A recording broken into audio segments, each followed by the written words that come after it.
So the show ended, you moved on, time passed, and Julian Fellows gave you a call about the movie. So what was your reaction? I'll believe it when I see it. Well, you've just seen it, and it's all real. Yeah. It had been talked about, mooted for a couple of years, even towards the end of the shooting of the TV series. So we knew it was a possibility, but the real challenge was the one of logistics, because obviously we were all going in different directions, and when you're trying to wrangle a cast of that size, I thought that's what I thought would probably never happen, because it took a leap of faith from all of us to jump in together. And I think if maybe 5 or 6 of us had said actually we were done with this, let's quit while we're ahead, then it wouldn't have happened, because I think the dynamic, the story would have been too fragmented.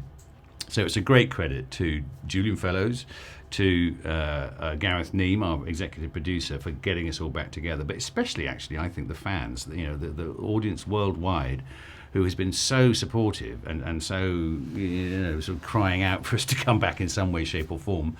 And this seems to be the right method. The big story on the big screen. What do you like about your own character? I admire the way Cora so gracefully negotiates this English family that she's found herself living amongst. I mean, she's not really one of them. She comes from a completely different background, and I think a lot of their rituals and habits are probably strange and archaic to her, but she's somehow managed to find an in.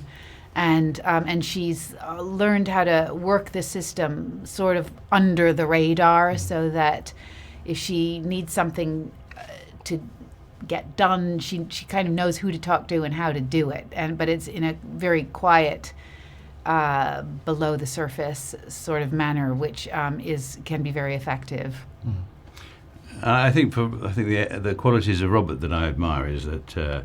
Yes, he's a conservative by birth. That's his calling in life, is to conserve and preserve the estate and simply to hand it on in the best condition possible. But what I like about him is his liberal instincts and his sense of compassion and tolerance, and those are qualities which give the character more dimension than I think a lesser writer would have given him.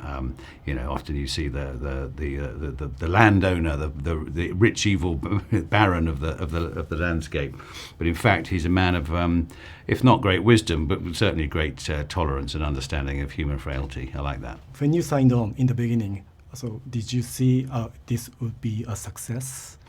Obviously, I had it in my contract that I would only be in it if it was a success that would run for 10 years or so. No, of course not. You always hope that a project you do will chime in some way, or at least it won't be a turkey.